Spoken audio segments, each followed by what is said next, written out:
Okay, we're going to call the meeting of the Ashland County Board to order. Roll call. Campbell, Here. Ray, Here. Kinney, Here. Hufall excused, Frantic. Here. Stendor, Here. Reamer, Here. Busse, Here. Anderson, Here. Vitek, Here. Huber, Here. Schultz, Here. Ader, Here. Mindell, Murdig, Here. Ellefson, Here. Trudeau excused, Negro. Here. Metzinger excused. 16 present. Thank you. We'll have a moment of silence and then after we'll do the Pledge of Allegiance.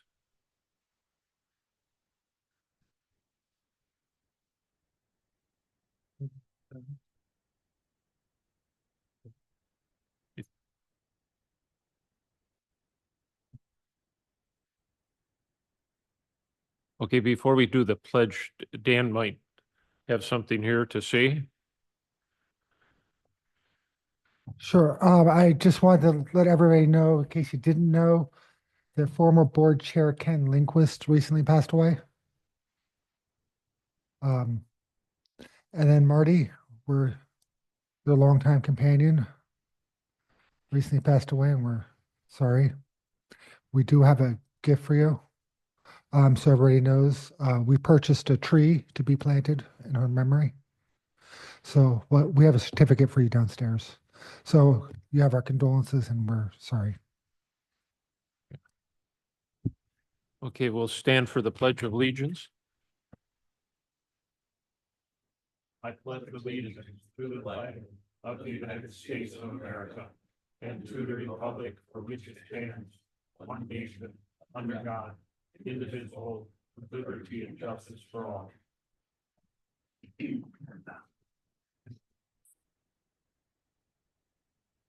Okay, we would need a motion to approve the amended agenda under item 8, regular agenda, the item C, Sheriff's Department HVAC, we're not going to be talking about at this time. So we would need someone to make a motion to approve the amended agenda. Mr. Reamer? I so approve the amended. agenda. Mr. Reamer approves. Mr. Sindor? Ron Stender seconds. Ron seconds it. What exactly were we pulling off of this? Oh, I'm sorry. Item 8C, the Sheriff's Department HVAC. There's the sheriff has another vendor coming to look at it today. So see if we can't get a better price yet. Okay, thanks, Laura. Okay, so we do have a motion, a second to approve the amended agenda. All those in favor say aye. Aye. Opposed, motion carried. Now we have some good business. We have a potential County Board Supervisor District 10 appointment, Mr. Paul Wilharm, and we would need to do an oath of office. I'm sorry. First, we need to make a motion to approve the appointment. Ray will make that motion. Brad Reed makes the appointment. I'll second. Clarence Campbell seconds. Questions? Laura? Can he tell us a little bit about himself? Sure. Paul, could you just tell us who you are and where you're coming from? Paul, can you use the microphone?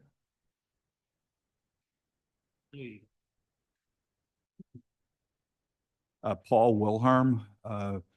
I've had property on Madeline Island for 20-some years, full-time 5 years, airport manager for 5 years, TPC for that amount of time as well, Town Planning Commission. Laura? Was this posted and then was interviews done? Yeah, it was posted in the fish wrapper. He was the only candidate. Okay. Thank you, Paul. Yeah.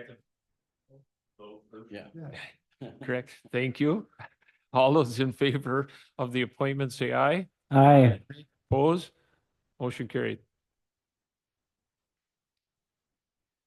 I, Paul Wilharm, having been appointed to the office of County Board Supervisor, District 10, but have not yet entered upon the duties thereof, swear that I will support the Constitution of the United States and the Constitution of the State of Wisconsin, and will faithfully discharge the duties of said office to the best of my ability. So help me God.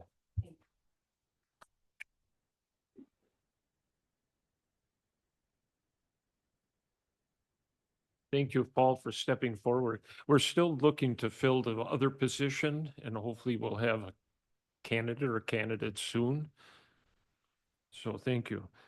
Okay, public comment pertinent to agenda items, resolutions, ordinance of the day. 3 minutes per speaker.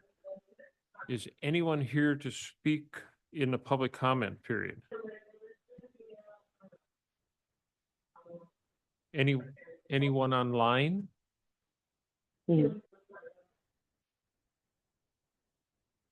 Is someone online?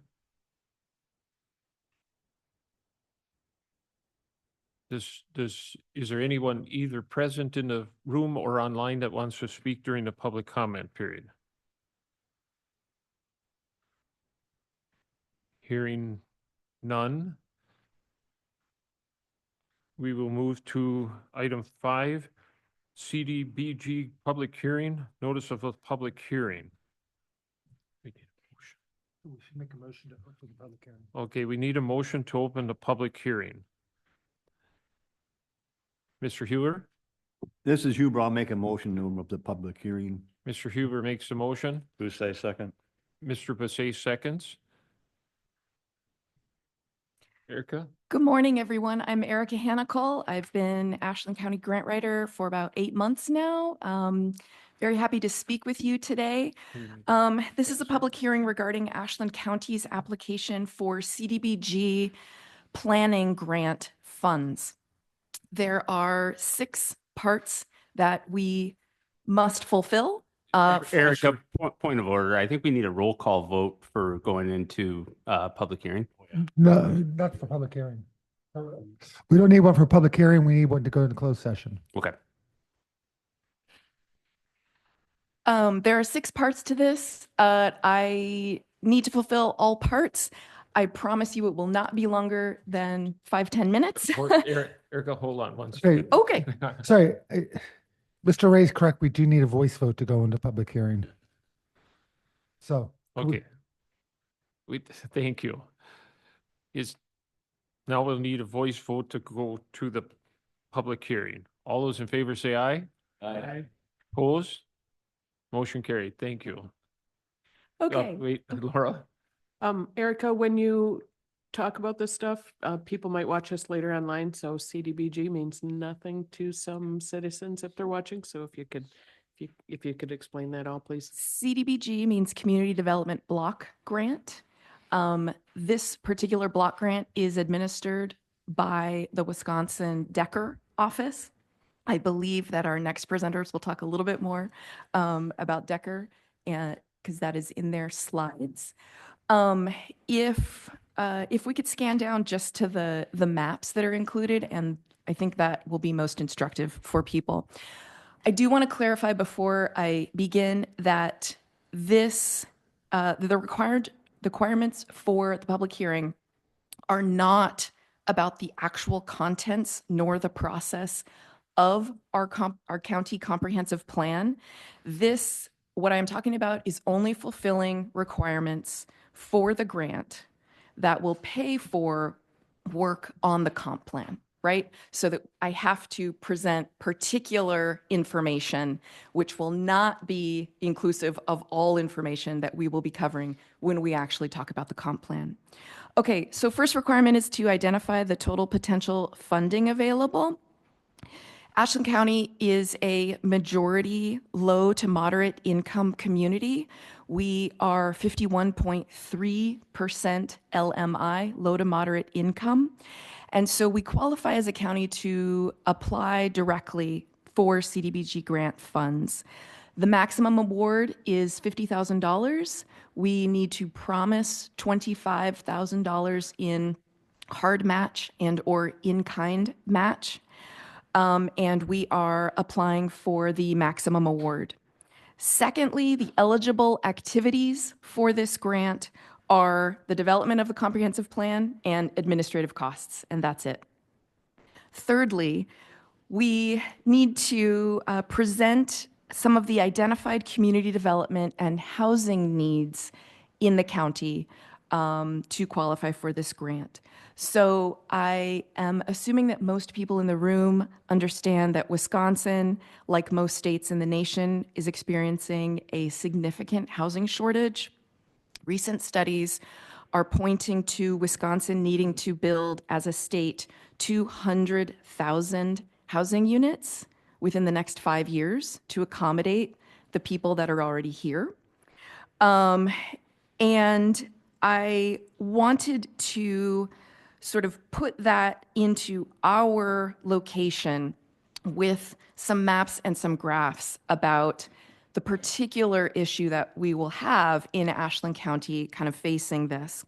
So the first map that you see is a median housing sales price from 2022 to 2023. This is the latest and best data that I could find.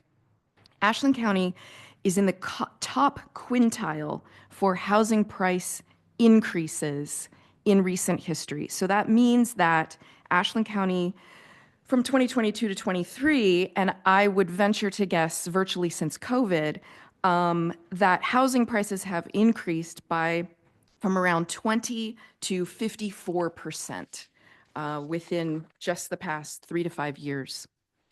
The next map, if you could scan down to that, I wanted to put that in relative context with relative poverty and per capita personal income in Ashland County.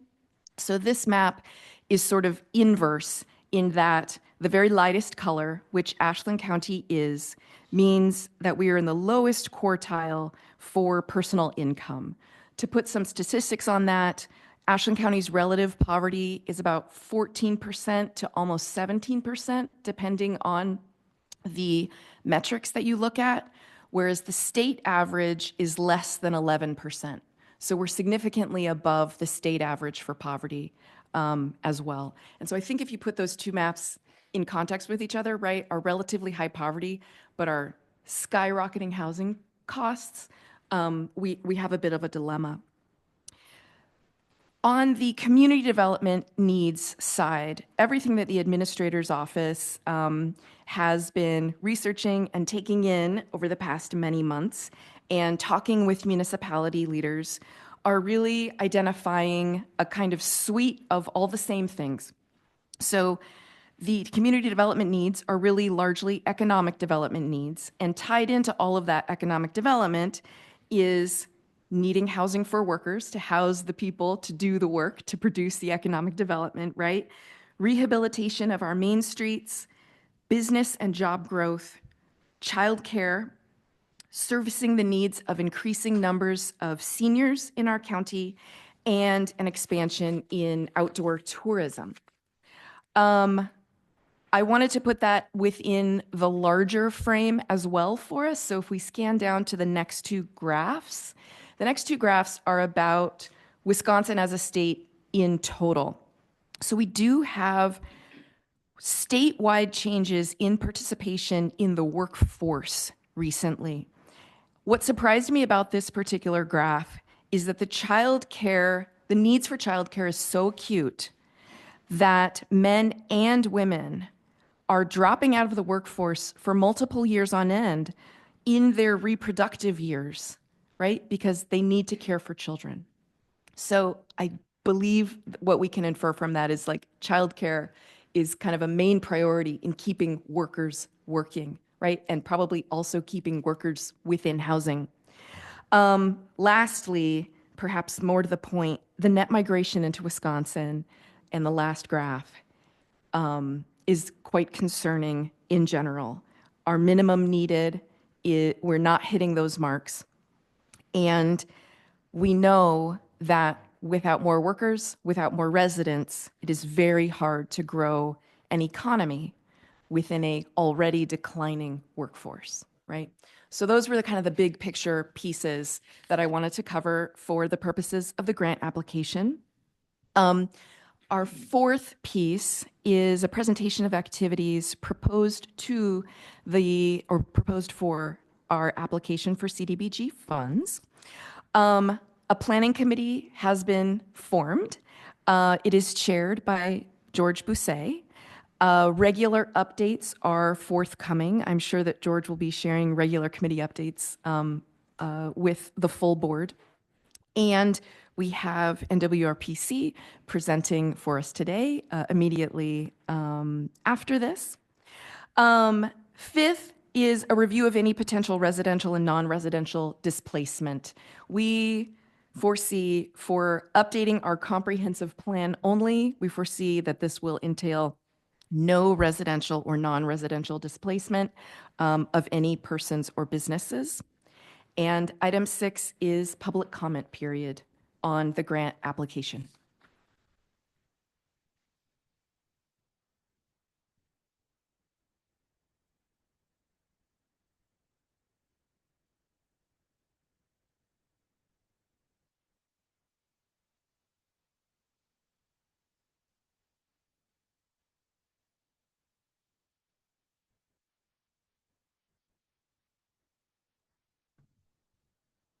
I was trying to save electricity. Okay, the next item is the CDBG planning grant.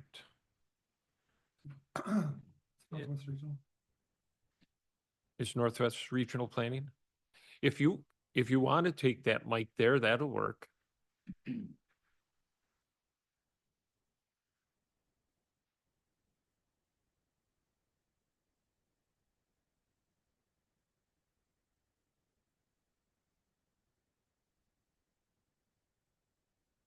And I am Emily Nelson with Northwest Regional Planning Commission. I'm a community development specialist here today with Clem Larson, our GIS specialist, as well as Autumn Tomey, an assistant planner.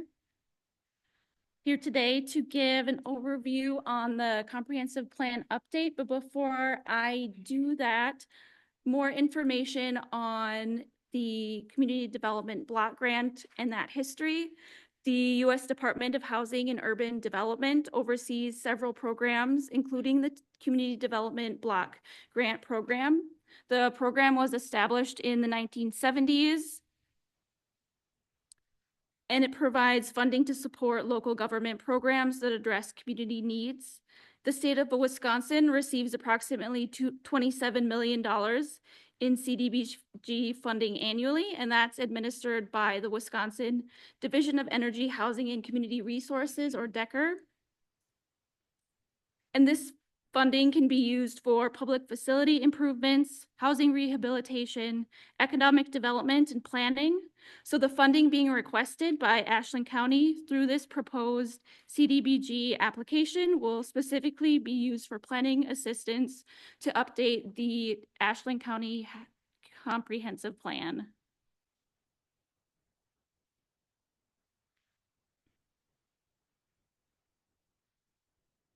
So we'll cover a high-level overview of the role of the comprehensive plan, walk through the process of updating the plan, and outline the key steps in adopting the updated comprehensive plan. So the comprehensive plan serves as the foundation for community planning efforts. It outlines opportunities and challenges, and it provides recommendations and guidance for future growth and development. In the state of Wisconsin, comprehensive planning is governed by State Statute Chapter 661001, and it defines the required contents of a comprehensive plan and establishes the framework for its adoption, implementation, and for updating the plan. So under the law, the comprehensive plan serves as a guide for a community's physical, social, and economic development. It helps inform decision-making by balancing the past, the present, the future. And for Ashland County, the plan answers the questions of where is the county now? How did the county get here? Where does it want to be in the future? And how does it get to where it wants to be? So according to Wisconsin's comprehensive planning law, a comprehensive plan must include at least 9 elements, each with specifically required content. And if we could go back 2 slides. The first element or topic is issues and opportunities, and this is meant to serve as the introductory element of the plan, setting the foundation. It gives a background summary of key trends and projections, those related to population, housing, and economic development. And then it's also meant to provide a vision outlining the county's long-term aspirations with an outlook of 20 years. So the plan is written with an outlook of 20 years, required to be updated at least every 10 years. And then this element helps establish the broader context for planning efforts and then guides decision-making throughout the plan. And then the housing element, this is a compilation of existing and future housing needs, looking at characteristics like housing stock, age, structural value, occupancy. And then the transportation element, a compilation of existing and proposed transportation facilities and programs, looking at various modes of transportation, highways, transit, bicycles, walking, railroads, air, water, etc. And then utilities and community facilities is a compilation of existing and future community facilities and utilities in the county to guide future development of things like the county's water supply, sanitary sewer, stormwater management, solid waste disposal, telecommunications, power generating plants, transmission lines, as well as things like recycling facilities into parks, cemeteries, libraries, childcare, as well as things like emergency services, police, fire, and rescue facilities, all encompassing in that utilities and community facilities. And then the 5th element is agricultural, natural, and cultural resources. This is a compilation of existing and future environmental, agricultural, and cultural resources. And then economic development, a compilation of existing and future economic development activities, things like labor force. And then next slide, please. Intergovernmental cooperation. That's the time to discuss opportunities for intergovernmental cooperation and coordination within and outside of the county. And then a land use element to talk about what's happening on the land now, what kind of human activities occur today, as well as future land use. In the next 20 years, what does that land use look like? And then implementation, which is a compilation of the vision, goals, objectives, and actions to guide the county's decision-making for that 20-year period. So while the comprehensive plan, it's an advisory document, it's a guiding document, it does hold legal standing in Wisconsin. This is because the state law requires that land use regulations align with an adopted comprehensive plan. So the comprehensive planning law section, chapter 661001, states that beginning January 1, 2010, any newer or amended zoning, land division, or official mapping ordinances must be consistent with an adopted comprehensive plan, and that's defined in statutes for consistent with to mean furthers or does not contradict the objectives, goals, and policies contained in the comprehensive plan. So the comprehensive plan and any of those land use ordinances should align with one another. And what would happen if those do not align is that an ordinance could be subject to a legal challenge, which I think reinforces the plan's role in shaping future development and policy decisions for the county. And then the role of the comprehensive plan, it's formally enacted by ordinance by the county board, but in and of itself, it is not a regulation, it is not an ordinance itself. The plan serves as a guiding document for legally defensible decision-making, and it provides a rational basis for land use regulations And overall, the plan is meant to make land use decisions more predictable.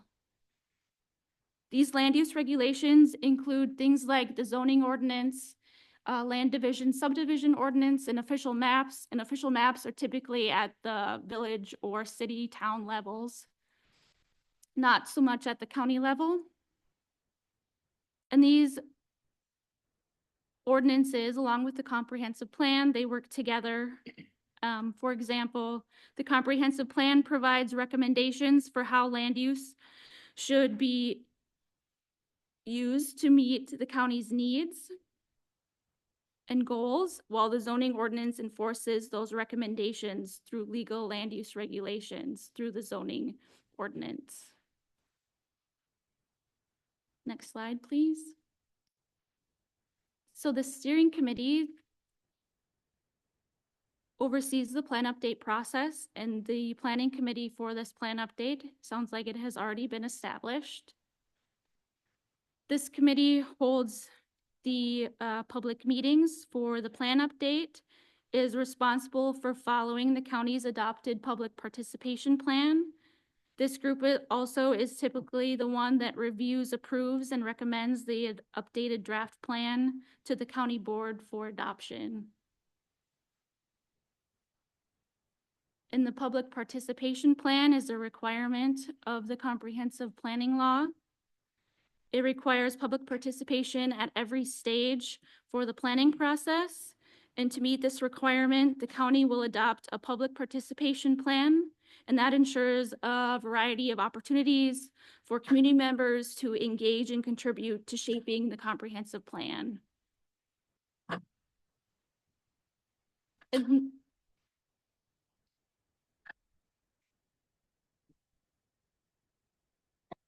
the structure of the plan as a document is three main parts.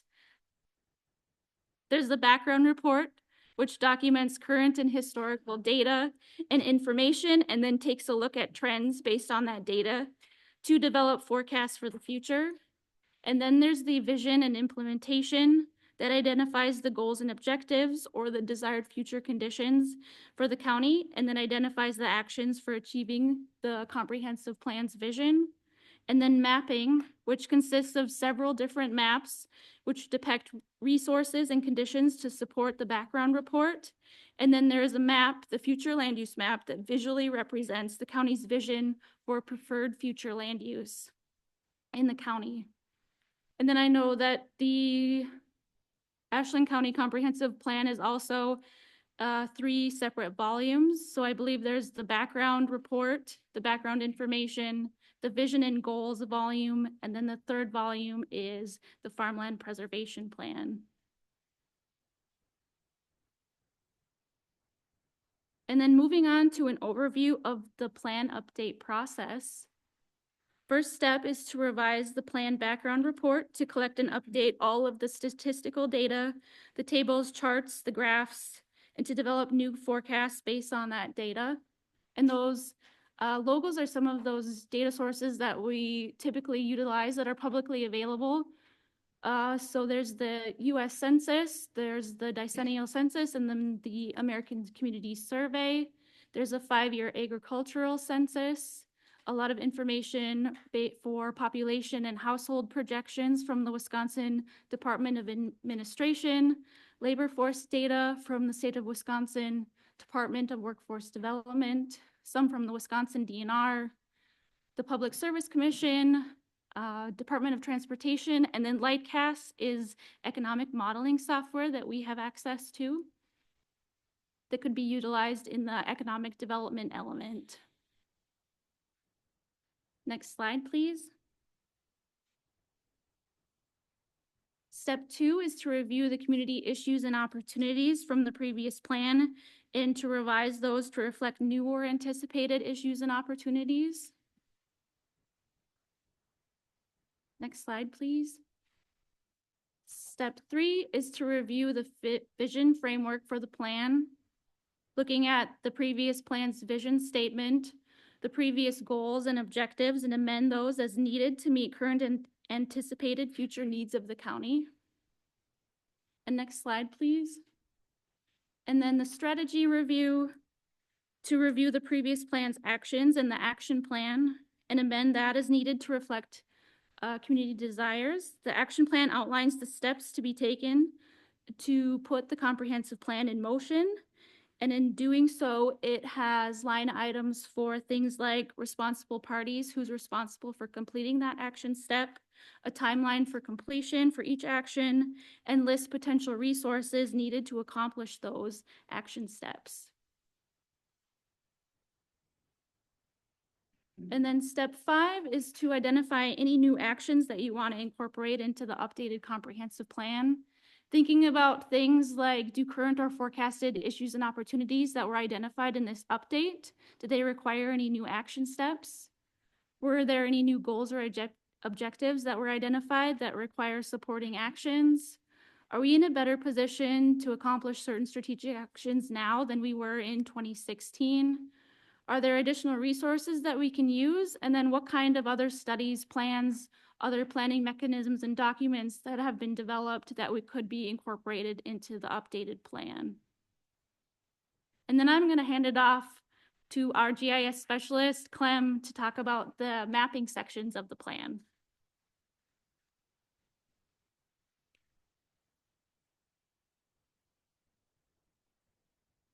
Hi, everybody. I'm Clem Larson. I'm the Geographic Information System Specialist for Northwest Regional Planning. I'll be handling the map updates for the comprehensive plan, and I'm just going to talk a little bit about those. Not all the maps will be updated. I'll only update them if necessary. You know, things like surface waters, functional classification for transportation. Those generally don't change all that much. They'll be reviewed for changes. If there aren't any, we'll probably use the maps from the old plan. If there are changes, I will update them with the new data. If you want to move to the next slide.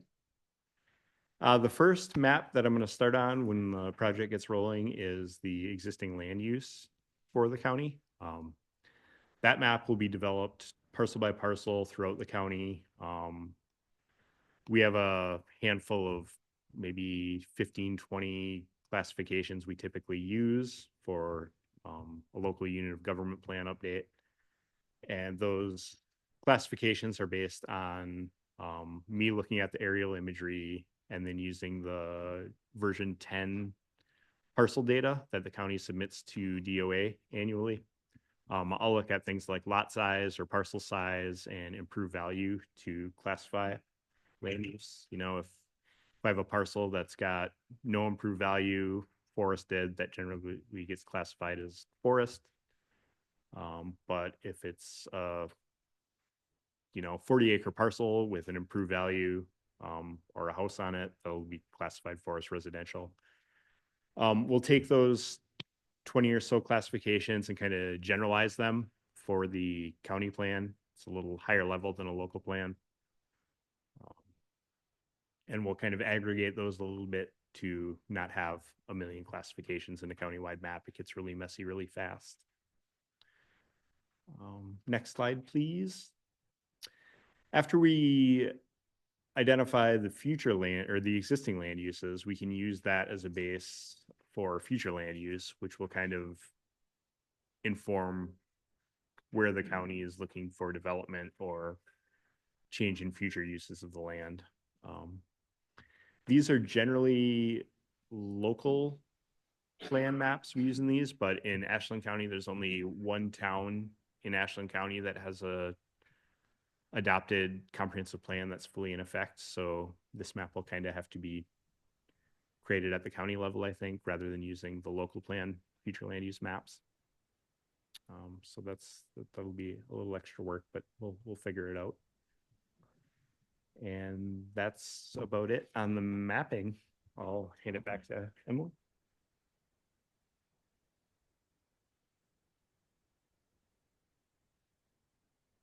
And then once we do the mapping portions of the plan, both the resource maps and the future land use and existing land use map, we can compile all of the updated information to compile a preliminary draft plan. This is not a requirement of the comprehensive planning law, but it's something that often a county will do prior to having a final draft plan. They'll have a preliminary draft plan that is presented to the public at a public open house to get feedback on that. And I'm not sure if that's something that the county did in previous plan updates, but that's something that we could do this time around. And then the planning committee, after the public open house, would then recommend by resolution the updated draft plan for approval by the county board. At that time, next slide, please, it sets in motion a 30-day public comment period preceded by a class 1 30-day notice for the public hearing. The county board schedules that public hearing and has a designated body. Typically that's the planning committee, but it could be another standing committee in the county. Listens to the public testimony related to the draft plan. And then after the public hearing, based on any public comment that was received, any public testimony, the county board may send back the plan to the committee for edits if needed. Next slide, please. If not, the county board adopts the updated plan by ordinance. And then plan adoption and distribution. Once the county board formally adopts the updated plan, the plan is then distributed. The Wisconsin Comprehensive Planning Law has a list of entities that plan is required to be sent to, including neighboring jurisdictions. And that could be digital or printed copies if as defined in the contract between Northwest Regional Planning and the county. And then at that point, once the draft plan has been finalized and copies have been sent, we would also send any data that we've collected, especially the GIS related data, to the county, as well as any of the related PDFs or Word documents that might be related with the plan. And then that next 10-year cycle begins. And next slide, please. And then is implementation for that plan, putting that plan to work. And again, Emily Nelson, Community Development Specialist with Northwest Regional Planning.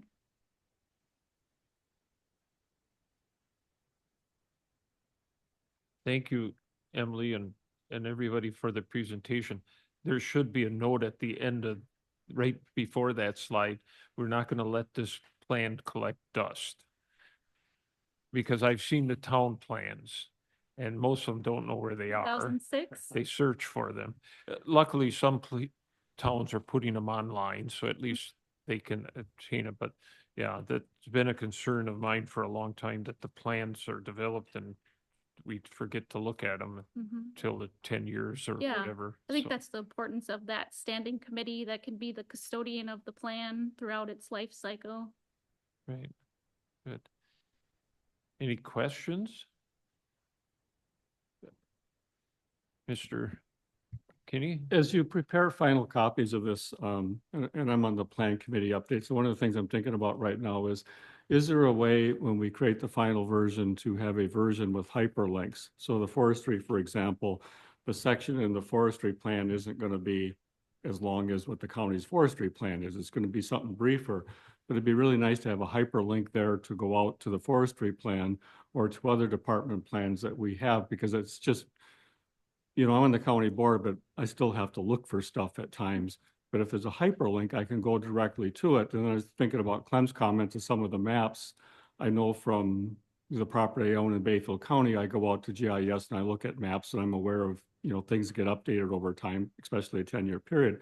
So if we could put hyperlinks in there that take us to updated things, that would be a really nice feature. I don't really want a paper copy, but I'd love a electronic copy with hyperlinks.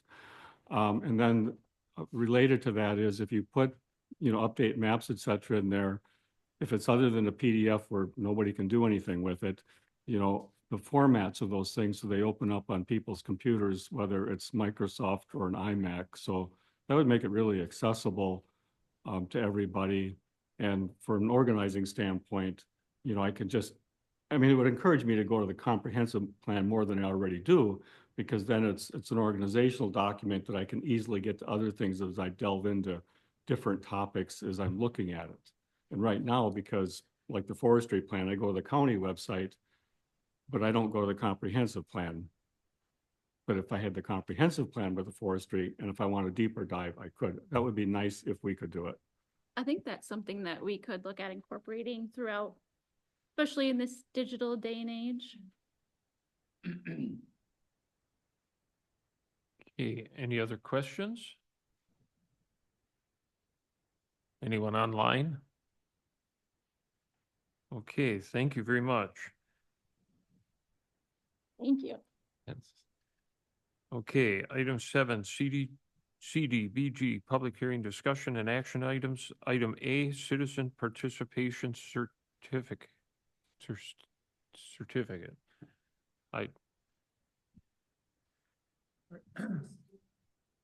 I'm sorry, Laura. Are we still in the public hearing? Yes, Okay. we'll stay in So all public this hearing has to until be- the end of the Okay. meeting. So this certification just really states that we advertise in the newspaper and ask people to attend the meeting if they so chose.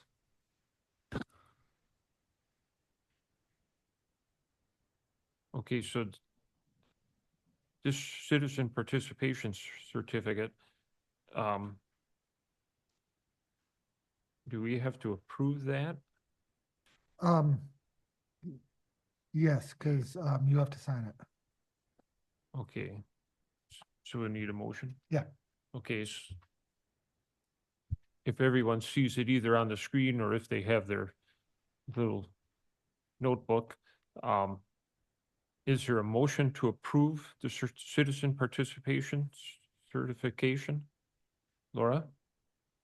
I'll make that motion. Ray will second. Laura makes a motion, Bradley Ray seconds. Questions?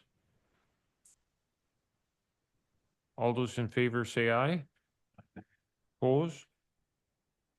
Motion carried. Item B.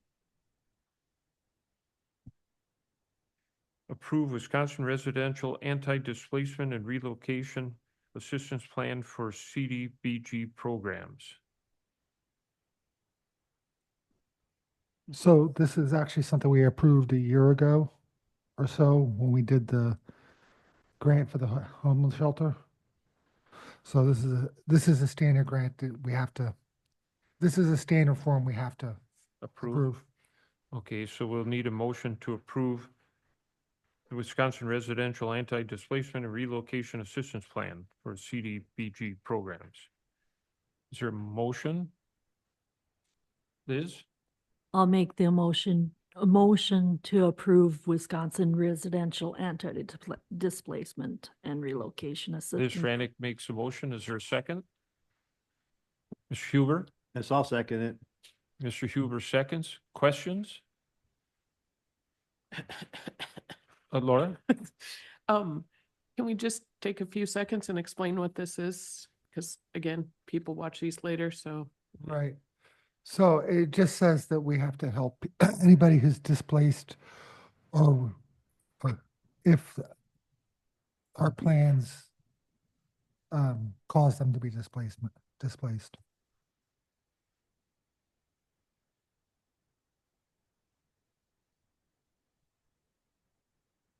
Laura, that good?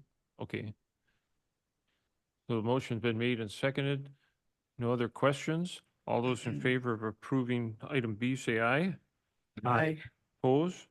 Motion carried. Item C, Resolution R03-2025-1497, authorizing resolution to submit a community development block grant application. Is there a motion to approve? Ray, so moved. Bradley Ray makes a motion. Blake will second that. Ellefson. Blake seconds it. Questions? All those in favor of approving the resolution, say aye. Aye. Opposed? Motion carried. Resolution R03-2025-1498, authorizing resolution to commit match funds and certification of match funds secured. Is there a motion, Mr. Kinney? I'll make a motion to approve. Mr. Kinney makes a motion. Is there a second? Mr. Reamer seconds it. Questions? Mr. Ellison? It was, I think, 25,000? It's our share's 25,000, the grant's 50,000. The 25,000 is coming from contingency. Or if that's used up, the general fund. Other questions? All those in favor of resolution R03-2025-1498, say aye. Aye. Oppose? Motion carried.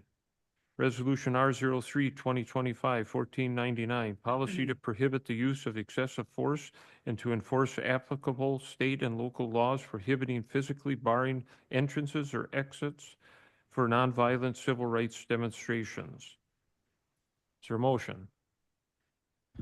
Ray will move to approve. Bradley Ray makes a motion. Is there a second? Mr. Huber? Mr. Huber, I'll second the resolution. Mr. Huber seconds. Questions? Laura? I'm going from reading on my phone because I locked myself out of my tablet.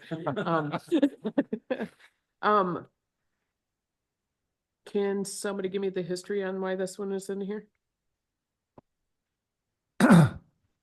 One, it's a requirement, and we've already approved it when we did the last CDBG grant.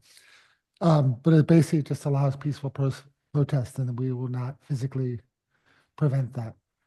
So people, for example, if people are protesting in front of the courthouse here, we won't call the sheriff up and say, just make them disperse.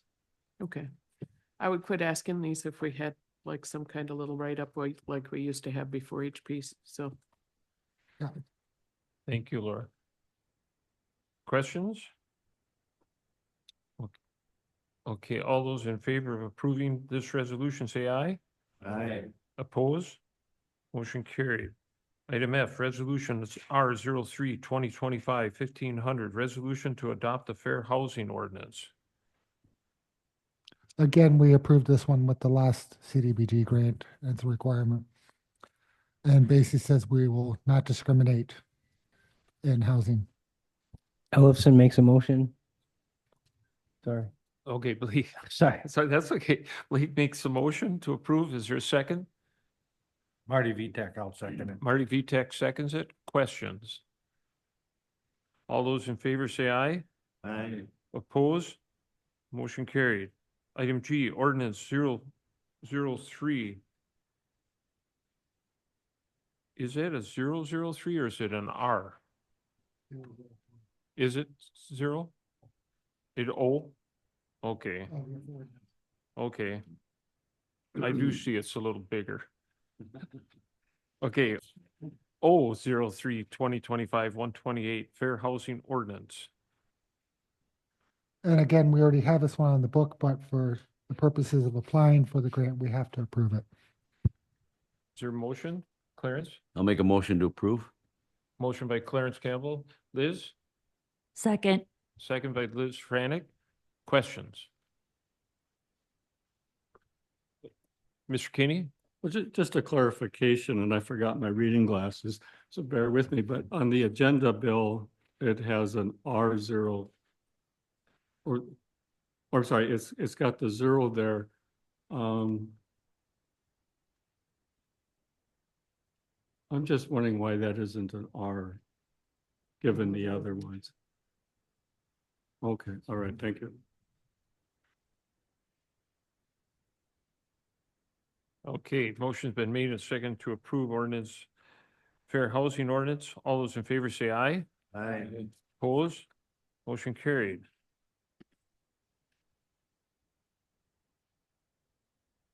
Now, do we have to close the public hearing? Is, We can keep the public hearing open until the end of the meeting if you want, or you can close it now if you want. We just have to remember at the end of the meeting to close it. okay. Erica? Okay. Okay. Okay, well, I can do it now in case somebody leaves us that's online too, but is there anyone in the room that has any comments at this time on the public hearing? Anyone in the room for public comments at this time? Is there anybody in this room? Seeing none, is there anyone online? Anyone online for public comment at this time? Anyone online? Okay, we will keep this open until the end of the meeting, just in case. And we will move to the regular agenda discussion action items. Item A is approval of the February 18th, 2025 County Board minutes. Laura? I'll make the motion that we accept these minutes as presented. Laura makes a motion to approve the minutes. Mr. Huber? Mr. Huber seconds it. Questions of the minutes, corrections or changes? All those in favor of approving the minutes, say aye. Opposed? Motion carried. B, proclamation Fair Housing Month. Okay, this is a requirement of the last CDBG grant we got for the homeless shelter. And we will have to do this again next April for the current grant that we're applying for. Okay, is there a motion to approve the proclamation for Fair Housing Month? Liz? I'll make that motion to approve. Liz Frantic makes a Brad- motion to approve. Brad Ray, second. Brad Ray seconds. Questions? All those in favor say aye. Opposed? Motion carried. C, the Sheriff's Department, we've already taken off the agenda for now. We're waiting for another potential bid. Yeah. Another vendor is visiting the Sheriff's Department today to potentially give us a new bid. So we'll go to D, agreement between the Northwest Regional Planning Commission and Ashland County. So this is the formal agreement that we would be hiring Northwest Regional to help us with our comp plan. And the cost is right now is considered, is at 45,000. That could change if we give them more work to do. So we do have the grant, so we're, by applying for 50,000 for the grant and agreeing to match with 25, we could potentially spend up to 75.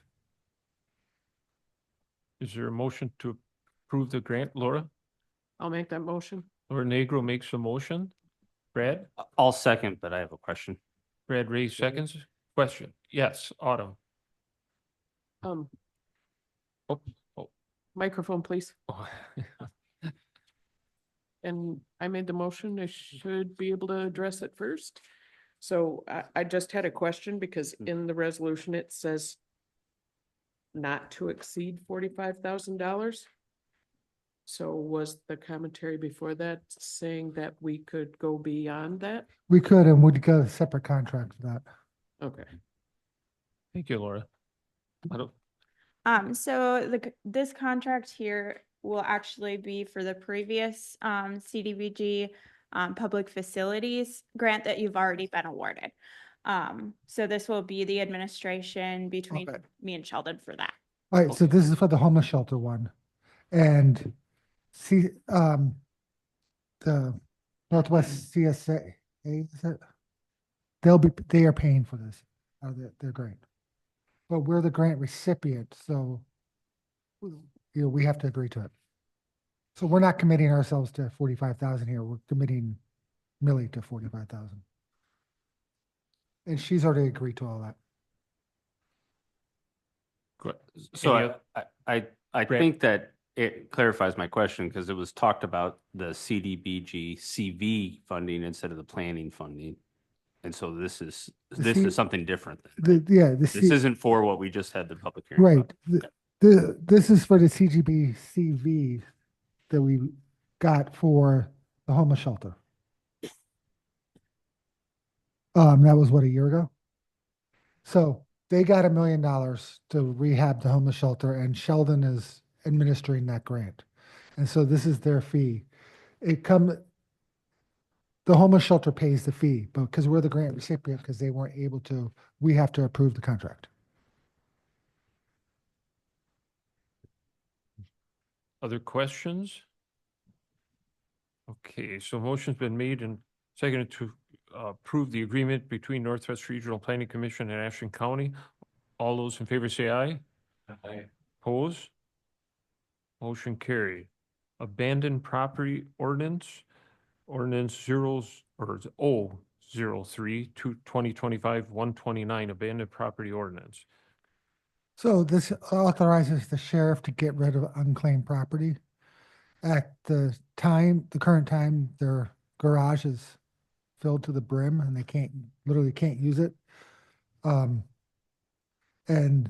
this did go through corporate council before it came here, and corporate council took exec committee's concerns into account for this. Is there a motion to approve the ordinance? Mr. Kinney? I'll make a motion to approve. Mr. Kinney makes a motion. Is there a second? Mr. Anderson seconds it. Questions? Mr. Kinney? But just as a comment, we're doing a space needs study right now and approving this ordinance and allowing the county to dispose of property that they're hanging on to. We're storing that right now, and that has a cost. We also need to plan for the future in terms of the space that we need.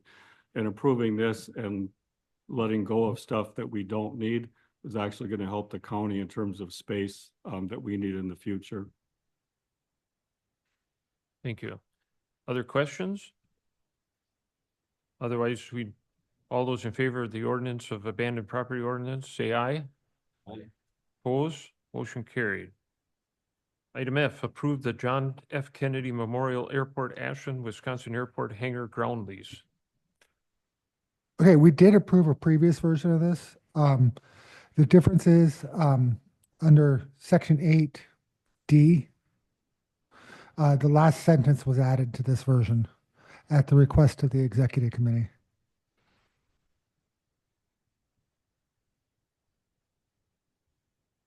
Could you read that, please? I can't read it on the board. Yeah, the last sentence of 8D was added to the lease at the request of the executive committee. And Mr. Murtick, Sure. Correct me if I'm wrong. They were concerned if somebody rented at least a hangar in, say, November. And because of weather, they couldn't get construction started until May or June. And if that clause wasn't in there, they would be in violation of the lease. Yeah, basically, item D, just in case someone can't see it, and it says, if this lease is for a vacant lot, construction of a hangar facility shall be started within 120 days of signing hereof, and to be completed no later than 365 days from the signing hereof. If construction has not begun or is not completed, as stated, this lease shall expire automatically, and any advance payment be forfeited as liquidated damages. Due to weather considerations, the Airport Commission may grant an extension to the construction start date. And that's literally because we don't know how long winter lasts and when you can actually lay concrete. Liz? Motion to approve. Franek makes a motion. Is there a second? Mr. Huber? I'll second it. Mr. Huber seconds it. Mr. Kinney? So I read this again, and above the sentence in purple there, if construction has not begun, that part I'm fine with, or is not completed, and here's my concern. As stated, this lease shall expire, and shall in the legal sense means this is what you do, you don't have a choice. That's different than should. I think we've all dealt with contractors, and we know for various reasons things don't get started on time. So the person leasing the property may have a contractor, they may or may not get started, they might pour the slab, they might start the building, maybe they're waiting on, say, the door to the hangar, it's a special order, it's not getting there. And through nobody's fault and everything's moving along and good faith effort all the way around, but just how things go, maybe it doesn't get done. This lease doesn't give the city the option, as stated, to grant an extension. My suggestion would be we include in there, perhaps modifying the line in purple, due to weather considerations or other considerations the city deems appropriate, that they may grant an extension. That way we're not up against the shall word there, because if you shall terminate that, then well, then you got to go back to the drawing board and see if you can work with them. So that's my concern. Laura? I don't have any problem with that part of the lease. 13 cents a square foot, is that what that is in there? Yes, and the airport commission is able to raise that rate when they deem appropriate. Is this like a usual and customary? I'll let Mr. Ellison talk about it. He looks like he's. got- All right, so if we go back, this is a commission that the city and the county are together on. The city has approved this lease. The county had some questions. We went back. Here we are again, questioning again. At this point, the question, while it's valid, I don't think is worthwhile of consideration because the lack of construction or new construction that's going on currently at the airport, it's non-existent, right? So we're talking about something that's probably not likely to even impact any of us. There's enough leniency there with the airport commission. And, Rich Huber and I spent a lot of time out there. We spent a ton of time this last year trying to figure stuff out. So I think this is a non-issue that we should just approve this lease. That's just me. But I think Rich Huber and I have done a lot of work on this. I'm not trying to downplay it, Pat, but now to the costs associated with what we're doing out there. Ashland has a new airport manager who's done a significant amount of work. He has, we just spent our last board meeting that he went through and looked at costs, right? And fees and everything. And we have done this over and over and over the last 5 years because of the changes that happened first at the county and now at the city, not fully wanting to support the airport financially with the obligation. So costs right now, we are about average from a lease standpoint.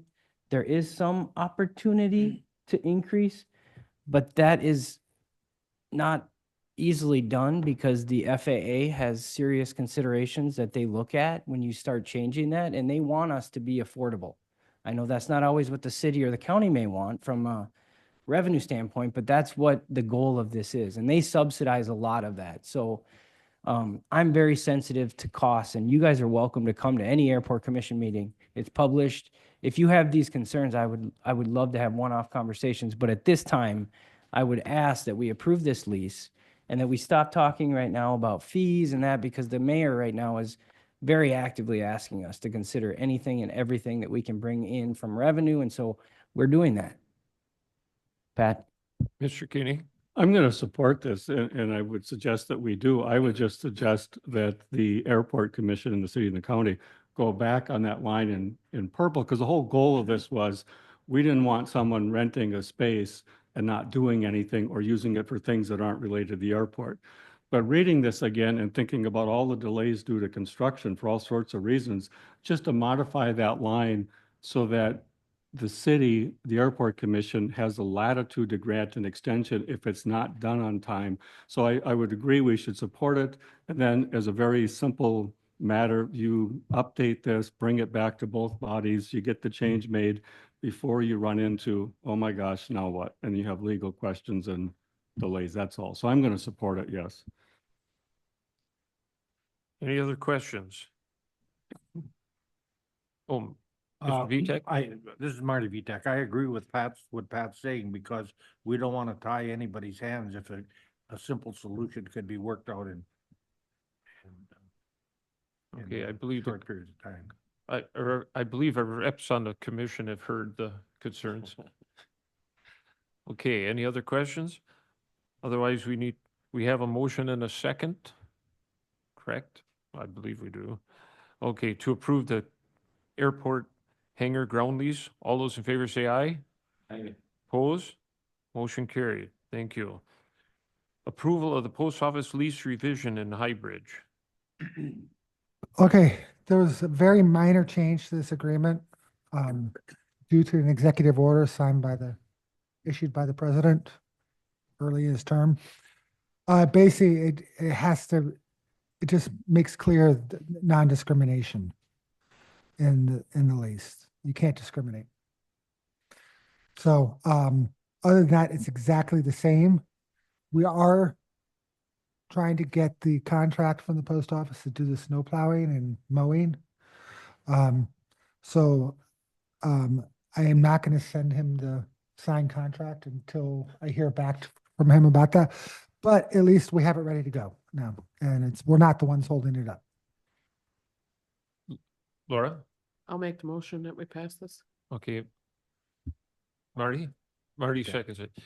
And so we have a motion and a second. This is an important issue for High Bridge. They've been without a post office now for quite a while. And so this is a big deal for that to be back in that area. Any other questions? Otherwise, there's a motion and a second to approve the post office lease revision in High Bridge. All those in favor say aye. Aye. Opposed? Motion carried. Item H, ordinance 003-2025-130, tax deed sale ordinance. So, I don't know, everybody remembers the Tyler v. Hennepin County Supreme Court decision on tax deeded properties. Well, as a result of that decision, the state of Wisconsin passed Act 235 last year, which basically complied with that Supreme Court decision. So now we are passing an ordinance that complies with Act 235.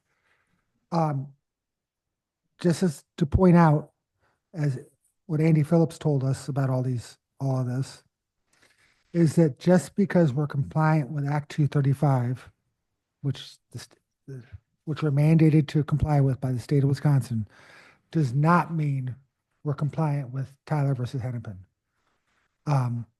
That's a risk every county in the state is taking based on the actions of the state legislature. We nonetheless have to follow what the state legislature tells us, as we are arms of the state. So this has gone through corporate council.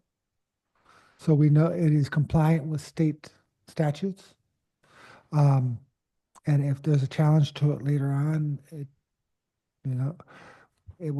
there will be. And I imagine there will be at some point, somebody will challenge the law, then the Supreme Court will have to review it again.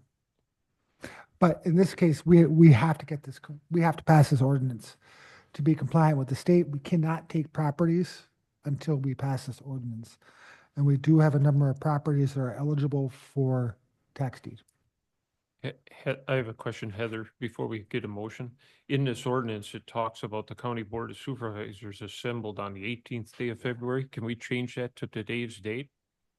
Right in the beginning? Therefore? Yeah, on page 1.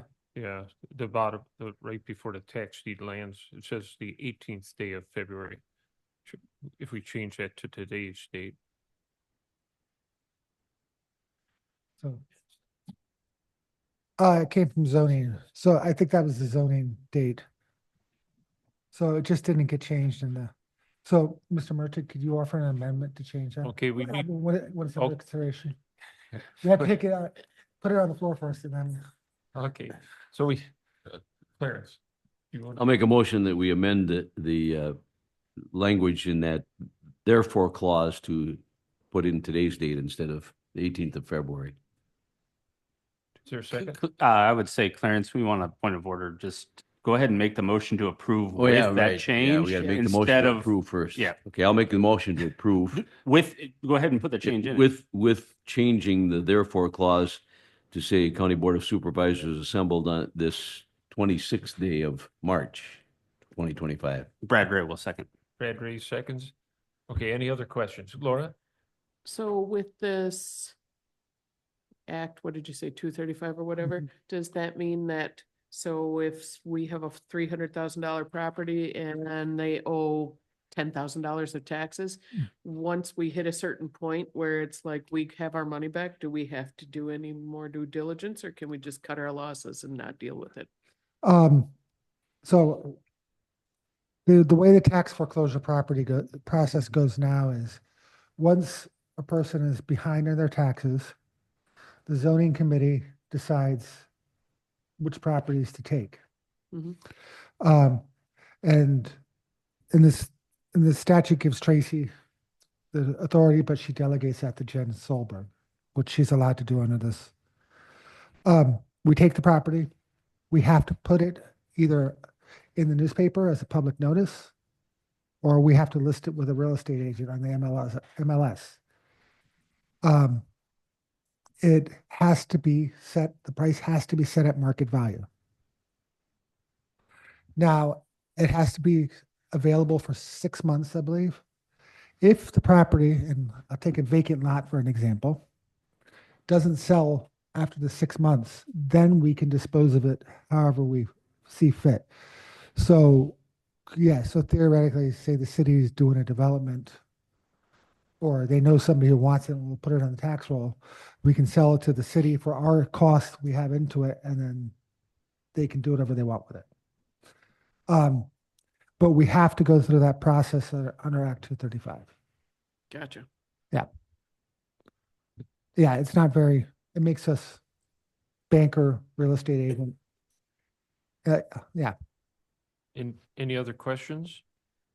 So the motion's been made and seconded to approve this ordinance, tax deed sale ordinance with the amended changing of the therefore from the 18th day to the 26th day of March. No other questions? All those in favor of approving this, say aye. Aye. Opposed? Motion carried. Is this the time we want to do the public hearing, Louis? We can. Is there a motion to close the public hearing or any other comments before we do that on a public hearing? Otherwise, we need a motion to, Laura? I make the motion that we close the public hearing for a CDBG grant. Laura Negro makes a motion. Mr. Huber? Yes, I'll second it. Mr. Huber seconds it. Any other questions?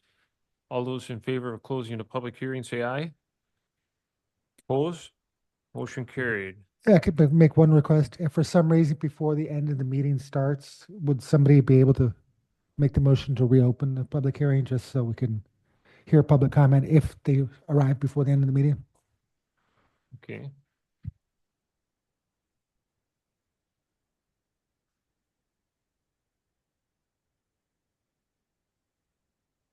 Okay, administrator updates? Yeah, I got a couple of them. I have one good news and one bad news. So I'll give you the good news first. The good news is we received word very late last week, I think on Thursday or Friday, that the lease termination of the BIA building has been rescinded. So the building is staying open. And as far as I know, it's still going to be fully staffed, but GSA has determined that they're going to keep it open. So that, there was quite a few people who would have lost their jobs in this region. And so that's a relief to us all. We're hoping it bodes well then for the Forest Service and Park Service and USGS and all those other federal employees we have living in Ashland County and Bayfield County that contribute to our economy either way. Second one is the bad news. We were just talking about tax deeded properties. A class action lawsuit has been filed against every single county in the state, city of Milwaukee, and the state of Wisconsin over tax deeded properties. The suit seeks to recoup monies back to 1986, I believe, which is way beyond the statute of limitations. Our attorneys have hired a Tolis law firm to handle this. Tolis will be handling all 72 counties as a common defense. For those of you who don't know, that's Andy Phillips and his team. So our attorneys paying for our defense with them. Our insurance company is paying for our defense with them. They will, and then the state DOJ is defending the state, and Milwaukee has their own city attorney. That case was filed in state court. It has now been moved to federal court. So I don't expect a resolution for years to come. I do expect the Supreme Court will probably get involved again, which may change the whole ordinance we just passed again. But it's something everybody in the county is facing, and we knew that was probably going to happen, which is why my comment earlier, even though we passed that ordinance and the state passed Act 235, we're liable to see litigation again in the future based on the new ordinance. So that this will be a never-ending story until the Supreme Court finally makes a decision that sets timeframes and liability. And that happens, I don't know what's going to happen if they rule against us. I imagine the state's going to have to come up with a fund to pay for it because there's no county that can afford to go back to 1978 or 88 or 86, wherever the date was. So that's my. Oh, and I guess maybe I should tell you, I did tell Finance Committee this, and I don't remember if I told the board, but our fund balance now is over $2 million, which gets us to that 15 to 30% that you should have in reserve. That gets us to 25% of our annual spending. So financially, the fund balance is in a very healthy condition. And so we can thank our chairman, Mr. Kinney, and all his questions to get us there. Well, I'm smiling because we have the sheriff HVAC thing coming up, so enjoy the moment of being at 2 million while we can.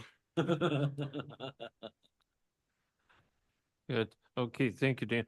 County Board Supervisors, any updates? Rich? I just wondered who this lawsuit was from. I missed that part. It was filed by a law firm in Milwaukee, representing like 15 taxpayers. So whatever the decision is, it's going to affect everybody who's had their property taken by tax deed. The real question is, the Supreme Court made the decision in 23. Did it start when they made the decision, or did it go back to whatever the statute of limitations are in each state, or whatever the statute of limitations are under federal law, or is it indefinite? So that's where the courts are going to have to come in and make a decision whether or not they're owed the back monies in the first place, and then if so, how much and that like. Blake? So our county is obviously a peanut in the grand scheme of this, but do we equally share attorney expenses with this, or is it all being funded pro rata, or how does that work? Each county is paying 1/72 of the cost. The 72 counties, so the costs are split equally. One of the concerns is, even though we're a small dollar wise, probably if they go back too far, in the last 15 years, we sold some property where we had $100,000 plus profit. If we have to go back and start paying this money back, we're in big trouble. When you sell a piece of property on the island and we kept the money because that was the way it worked. If we have to go back and pay that back, well, there goes a contingency fund real fast. Hopefully the courts will see it a different way, but so good. Any other supervisor questions? Otherwise, we need the big motion of the day. Oh, George, did you? Yes, I'm sorry.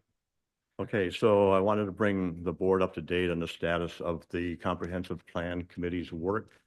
And I've given you this document titled Prospectus. I don't want to dwell on the whole document because it's there for you to read, but I'll call your attention to the first line under sources, where it says input from county board members. So we will be looking to each county board member to be considering what inputs or thoughts or ideas they'd like to put into the comprehensive plan, and to look to your townships that you represent or wards within the city that you represent as inputs to the comprehensive plan, basically answering the question, where do people want to be in this county, say 15 years from now? What's your vision for where the county will be going, and questions.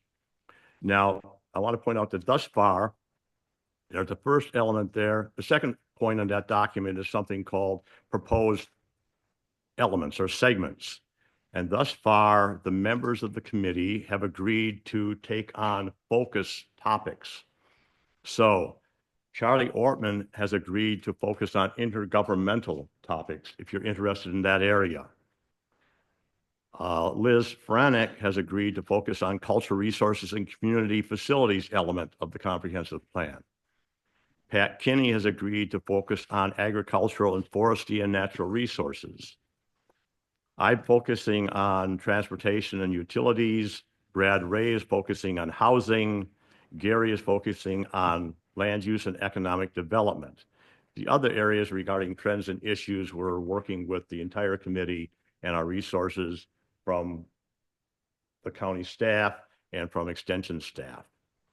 I'd like to point out to everybody that the links to the 2006 comprehensive plan and the 2016 comprehensive plan, which in many cases refers back to the 2006 comprehensive plan, are all in detail in full available on the UW Extension website for Ashland County. So you just go there, you can see any part of the comprehensive plan in which you may have an interest. I wanted to let you know that thus far, we're preparing to solicit input from each of the county departments through a focus point with Erica Heinekel on Dan's staff, and to request input from each of the county's commissions or committees of which we all represent. And that'll be focused through Lissa Radke of UW Extension. Once we've collected information from our departments and from our committees and commissions and from our board members, we'll be reaching out to townships, in which case we'll be asking your support in terms of getting input, because we really want to know where do people in this county actually want to be 15 years from now. And then we can get ahead with the planning. In the meantime, Northwest Regional Planning may be updating our data and extensive amount of spade work that has to be done in preparation of the plan. So with that, I just ask you to keep yourselves up to date and find out from your constituencies what they really want to see in a comprehensive plan for Ashland County. Do they love the status quo? Do they want to see growth with climate change and people coming here? Or do they not want to see people coming here? Do they want more forestry? Do they want more industry? What is our population really looking for in a comprehensive plan? And then we'll know how to go ahead. If there are any questions, I'd be happy to take them. If not, I yield the floor. Thank you, George. Just a quick question before we go to adjournment. The public hearing, was there anybody had any other further questions on that public hearing online? Not hearing any. There should be a motion to adjourn.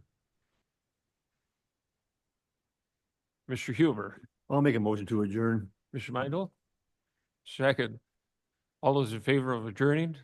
Aye. We're adjourned. Thank you.